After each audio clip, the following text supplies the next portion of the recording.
Praise God, hallelujah. I greet you all in the precious name of our Lord and Savior Jesus Christ. ഇന്ന് നമുക്ക് ഒരുമിച്ച് ആവർത്തന പുസ്തകം chapter 28 versus 28 ധ്യാനിക്കാം. ഞാൻ എൻ്റെ യഹോവയായ ദൈവത്തെ സ്തുതിക്കുന്നു, ക്രിസ്തു യേശുവിനെ സ്തുതിക്കുന്നു, പരിശുദ്ധാത്മാവിനെ സ്തുതിക്കുന്നു, സ്നേഹിക്കുന്നു. കേൾക്കുന്ന എല്ലാവർക്കും ക്രിസ്തു യേശുവിൻ്റെ നാമത്തിൽ സ്നേഹവന്ദനം. ഞാനത് വചനം വായിക്കുകയാണ്. ആവർത്തന പുസ്തകം 28 വേഴ്സസ് 8. യഹോവ നിന്റെ കളപ്പുരകളിലും നീ തൊടുന്ന എല്ലാത്തിലും നിനക്ക് അനുഗ്രഹം കൽപ്പിക്കും. Praise God. The Lord will command a blessing on your barns and on everything you put your hand into it. സങ്കീർത്തനത്തിൽ 1-ാം അധ്യായത്തിൽ എന്താ പറയുന്നത്? നീ തൊടുന്നത് എല്ലാം സാധിക്കും. Praise God. God has already commanded a blessing for us in on your life. Hallelujah. ഇവിടെ ആവർത്തന പുസ്തകം 28 വായിക്കുകയാണെങ്കിൽ അവിടെ എല്ലാം ബ്ലെസ്സിങ്ങിനെ പറ്റിയാണ് പറയുന്നത്. എനിക്ക് ബ്ലെസ്സിങ്ങിനെ പറ്റി പറയാൻ ഭയങ്കര ഇഷ്ടമാണ്. കാരണം ദൈവം അനുഗ്രഹിക്കുന്ന ദൈവമാണെന്ന് ഞാൻ വിശ്വസിക്കുന്നു. അതാണ് സത്യം. ദൈവം തകർക്കുന്ന ദൈവമല്ല. കൊല്ലാനും മുടിക്കാനും അറുപ്പാനും മോഷ്ടിപ്പാനും ഒക്കെ വരുന്നത് ആരാണെന്ന് നമുക്കറിയാലോ. അത് വ്യക്തമായിട്ട് നമ്മുടെ ജീവിതത്തിലുണ്ട്. അത് ദുഷ്ടനാണ് അതിനൊക്കെ വരുന്നത്. എന്നാൽ നമ്മുടെ ദൈവം കൊല്ലുന്ന ദൈവമല്ല. അങ്ങനെ ഒരു ദൈവത്തെ എനിക്കറിയത്തില്ല. നമ്മുടെ ദൈവം മോഷ്ടിക്കുന്ന ദൈവമല്ല. അങ്ങനെ ഒരു ദൈവത്തെ എനിക്കറിയത്തില്ല. നമ്മുടെ ദൈവം അറക്കുന്ന ദൈവമല്ല. അങ്ങനെ ഒരു ദൈവത്തെ എനിക്കറിയത്തില്ല. ക്രിസ്തു യേശു സമാധാന പ്രഭു. ഹല്ലേലൂയ. അനുഗ്രഹിക്കുന്ന ദൈവം. He has already commanded A blessing on your way. Hallelujah. In your life. നിങ്ങളുടെ ജീവിതത്തിൽ ദൈവം അനുഗ്രഹം കൽപ്പിച്ചാക്കിയിരിക്കുന്നു. പിന്നെ എപ്പോഴും എന്നോട് പലരും ചോദിക്കാറുണ്ട്, എന്തുകൊണ്ട് ആൻറ്റി ദൈവം ഇത്ര അനുഗ്രഹിക്കുന്ന ദൈവമാണെങ്കിൽ എന്തുകൊണ്ട് ദുഃഖങ്ങളും വേദനകളും ഒക്കെ? ഹല്ലേലൂയ. യഹോവ നല്ല ഇടയൻ. ഹല്ലേലൂയ. സ്തോത്രം. നാം പലപ്പോഴും അതിൻ്റെ വൺ ഓഫ് ദ റീസൺസ് എന്ന് പറയുന്നത് നാം അതിനെ റിസീവ് ചെയ്യുന്നില്ല എന്നുള്ളതാണ്. നാം അതിനെ വിശ്വസിക്കുന്നില്ല എന്നുള്ളതാണ്. യഹോവ നല്ല ഇടയനാണെന്ന് വിശ്വസിക്കുന്നുണ്ടോ? യഹോവ അനുഗ്രഹിക്കുന്നെന്ന് വിശ്വസിക്കുന്നുണ്ടോ? ഞാൻ തൊടുന്ന എല്ലാ കർത്താവിൻ്റെ കൈയും കൂടെ ഉണ്ടെന്നാണ് ഞാൻ വിശ്വസിക്കുന്നത്. ഞാൻ എന്തെങ്കിലും ഒരു ജോലി ചെയ്തിട്ടുണ്ടെങ്കിൽ ഞാൻ എപ്പോഴും അത് ഓർക്കുന്നത്, എൻ്റെ കൈയുടെ കൂടെ ദൈവത്തിൻ്റെ കൈയുണ്ട്. ദൈവം തൊടുന്നതെല്ലാം സാധിക്കുമെങ്കിൽ, ഈ ലോകത്തിൻ്റെ സൃഷ്ടാവ് എല്ലാം സൃഷ്ടിച്ച കൈ എൻ്റെ കൂടെ ഉണ്ടെങ്കിൽ പിന്നെന്താണ് അസാധ്യമായിട്ടുള്ളത്? അത് ഞാൻ വേണ്ടാത്തടത്ത് പോയി തൊട്ടിട്ടുണ്ടെങ്കിൽ ദൈവത്തിൻ്റെ കൈ എൻ്റെ കൂടെ ഇരിക്കത്തില്ല. ദൈവത്തിൻ്റെ ഹിതപ്രകാരം ആ നീതിയുടെ പാതയിലാണ് എന്നെ നടത്തുന്നത്. ആ നീതിയുടെ പാതയിൽ നിന്ന് ഞാൻ ഇടത്തോട്ടോ വടത്തോട്ടോ ഒക്കെ പോയാൽ തീർച്ചയായിട്ടും എന്നെ ആ വടിയും കൊണ്ടൊന്ന് മാറ്റിവിടും. അതൊരിക്കലും ഒരു പണിഷ്മെൻ്റ് അല്ല, അതെല്ലാം നന്മയ്ക്കായിട്ടാണ്. അതിനാൽ നാം ഈ വചനം വായിക്കുമ്പോൾ എങ്ങനെ വായിക്കുന്നു എന്നുള്ളതാണ് വളരെ ഇമ്പോർട്ടൻ്റ് ആണ്. എന്തു വായിച്ചു എന്നുള്ളതല്ല, ഞാൻ എങ്ങനെ വായിച്ചു എന്നുള്ളതാണ്. ഞാൻ പണ്ട് ഒരുപാട് വചനം വായിക്കുമായിരുന്നു. പക്ഷേ എൻ്റെ തലയിലൊന്നും ഗ്രഹിച്ചിട്ടില്ല. ഞാൻ അതിൻ്റെ അർത്ഥവും വായിച്ചിട്ടില്ല, മനസ്സിലാക്കിയില്ല. നമ്മൾ എത്രയോ പേര് ക്രിസ്ത്യാനികളായിട്ടുണ്ട്. എന്നാൽ വചനം ഗ്രഹിക്കണമെങ്കിൽ ഓഫ് കോഴ്സ് ക്രിസ്തു യേശുവിൻ്റെ അനോയിൻറ്റിങ് വേണം. എന്നാൽ എനിക്ക് ഒന്ന് ശ്രമിച്ചൂടെ? അതെങ്ങനെയാണ്, അതിൻ്റെ അർത്ഥം എന്താണെന്ന് ഞാൻ അതിനെ അറിയുവാൻ ഞാൻ ശ്രമിച്ചിട്ടുണ്ടോ?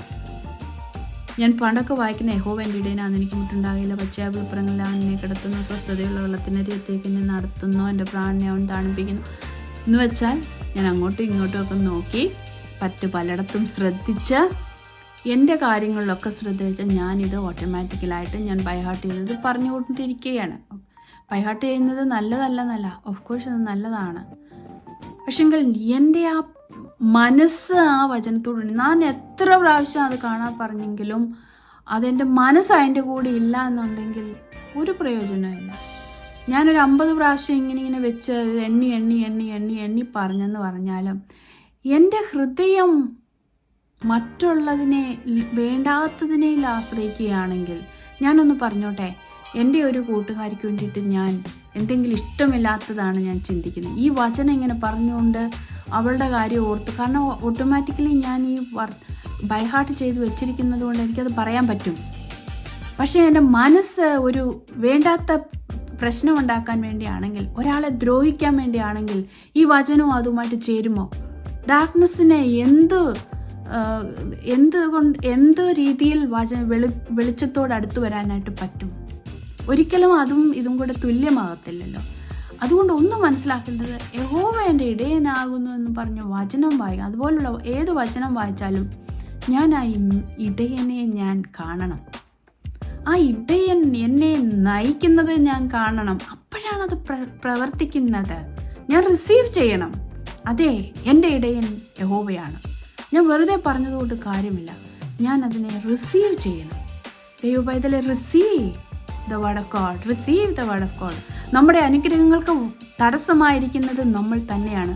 ദൈവം അനുഗ്രഹം കൽപ്പിച്ചിരിക്കുകയാണ്, നമുക്ക് കൽപ്പിച്ചു തന്നെ ഇരിക്കുന്നു. ഞാൻ അതിനെ റിവേഴ്സ് ചെയ്താൽ എൻ്റെ ജീവിതത്തിൽ നിന്ന് അത് മാറിപ്പോകും. വേറെ ആൾക്കും അതിനെ റിവേഴ്സ് ചെയ്യാൻ പറ്റത്തില്ല. ഓഫ് കോഴ്സ് ഡാർക്ക്നെസ്സിൻ്റെ പാതകളിൽ നമ്മുടെ ജീവിതത്തിൽ വന്നാൽ നമുക്ക് വചനമുണ്ട്, പാമ്പിനെയും തേളിനെയും ശത്രുവിൻ്റെ അധികാരങ്ങളെയും ചവിട്ടുവാനായിട്ട് എനിക്ക് വേറൊരു അധികാരമുണ്ട്. അവനെക്കാട്ടിലും വലിയൊരു അധികാരത്തിൽ എന്നെ ഏൽപ്പിച്ചിരിക്കുകയാണ്. ഇത് ക്രിസ്തു യേശു പറഞ്ഞ വചനമല്ലേ? ഹല്ലേലൂയ.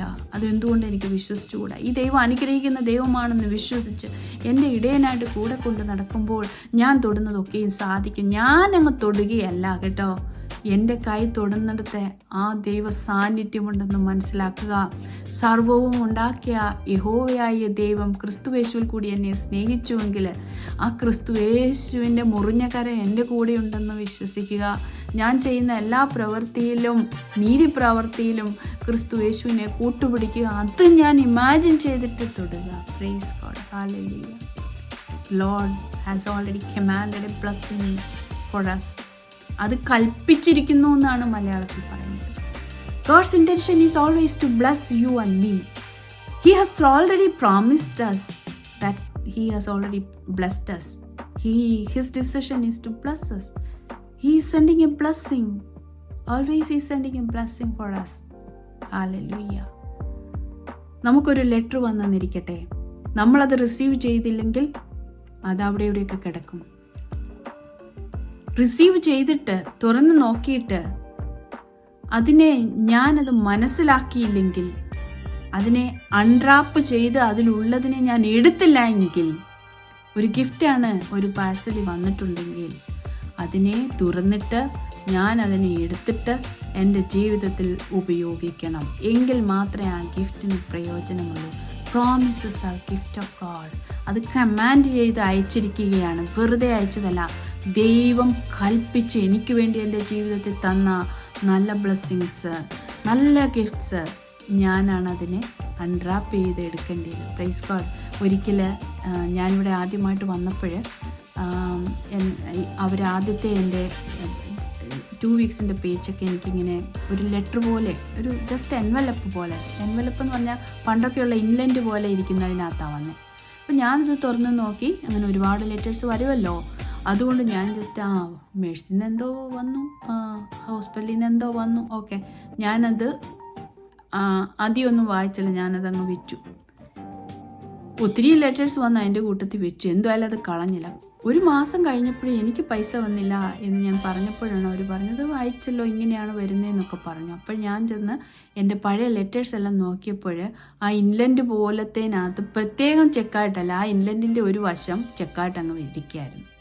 നമുക്കറിയത്തില്ലല്ലോ അങ്ങനെ ഇൻലൻഡിനോട് ചേർന്ന്. ഞാൻ ഓർക്കുന്നത് ഒരു കവറുണ്ടെങ്കിൽ കവറിനകത്ത് ഒരു ചെക്കൊക്കെ ഇട്ട് അയക്കുമെന്നാണ് ഞാൻ വിചാരിച്ചിരുന്നത്. നമ്മളവിടെയൊക്കെ അങ്ങനെയാണല്ലോ. ഇത് അല്ല, അതുകൂടി ചേർന്ന് അതേലങ്ങ് ചെക്കായിട്ടാണ്. അപ്പോൾ ഞാൻ റിസീവ് ചെയ്യാഞ്ഞതുകൊണ്ട് എനിക്ക് എൻ്റെ ബാങ്കിൽ അത് പൈസ വന്നില്ല. ആ അനുഗ്രഹം, എൻ്റെ സാലറി എനിക്ക് വന്നില്ല. പിന്നെ ഞാൻ അതിനെ തിരക്കി അത് ഓപ്പൺ ചെയ്ത് ബാങ്കിൽ കൊണ്ട് കൊടുത്തപ്പോഴാണ് എനിക്കത് ലഭിച്ചത്. അതുപോലൊക്കെ തന്നെയാണ് ഏറെക്കുറെ ഇതും. നമ്മളുടെ ജീവിതത്തിൽ അനുഗ്രഹം വരണമെന്നുണ്ടെങ്കിൽ നാം ക്രിസ്തുയേശുവിനെ വിശ്വസിക്കുക. ദൈവം അനുഗ്രഹിക്കുന്ന ദൈവമാണെന്ന് വിശ്വസിക്കുക. ഞാനതിനെ റിസീവ് ചെയ്യുക. ഹല്ലേലൂയ. Praise God. യഹോവ എൻ്റെ ഇടയനാകുന്നു. സങ്കീർത്തനം 1 പറയുന്നുണ്ട്, നീ ചെയ്യുന്നതൊക്കെയും സാധിക്കും. അതെ, ഞാൻ വിശ്വസിക്കുന്നു, ഞാൻ ചെയ്യുന്നത് സാധിക്കും. കാരണം എൻ്റെ കൈ മാത്രമല്ല, എനിക്ക് അധികാരം തന്നിട്ടുണ്ട്. ദൈവം കൽപ്പിച്ച ബ്ലെസ്സിങ് എൻ്റെ ജീവിതത്തിലുണ്ട്. Praise God. അത് എപ്പോഴും നന്മയ്ക്കായിട്ടാണ്. ഒരു പക്ഷേ ഞാൻ നടന്നു പോകുന്ന പാതയിൽ അതിൻ്റെ ഇടത്തും വലത്തുമൊക്കെ ഓടകളൊക്കെ ഉണ്ടായിരിക്കും. ഞാൻ പ്രോപ്പറായിട്ട് നടക്കാതെ അങ്ങോട്ടും ഇങ്ങോട്ടുമൊക്കെ പോയാൽ ഞാൻ ആ ഓടയിൽ വീഴാതെ ഇരിക്കുവാൻ ആ വടിയും കോലും എന്നെ ഒന്ന് തടഞ്ഞിരുന്നിരിക്കും. അപ്പുറത്തുനിന്നും ഇപ്പുറത്തുനിന്നും എന്നെ തടഞ്ഞ് നേരെയുള്ള പാതയിൽ നടത്തിയെന്നിരിക്കും. ആ വടിയും കോലും എന്നെ തടയാൻ വേണ്ടി മാത്രമല്ല, എൻ്റെ മുമ്പിലുള്ള ഭീകര ജന്തുക്കളെയും എനിക്ക് വഴി തടയുന്നതിനെയും ഒക്കെയും തടയാനാണെന്ന് ഞാൻ വിശ്വസിക്കുന്നു. Price God. Hallelujah. Praise God. നാം വിശ്വസിക്കുക, ദൈവം അനുഗ്രഹത്തിൻ്റെ ദൈവമാണ്. ഇന്ന് നിങ്ങളുടെ ജീവിതത്തിൽ തീർച്ചയായിട്ടും അനുഗ്രഹമുണ്ടാകും. നിങ്ങൾ വിശ്വസിച്ചാൽ അനുഗ്രഹം already കൽപ്പിച്ചാക്കിയിരിക്കുന്നു. Just receive it. Unwrap your blessing and receive it. Praise God. God bless you.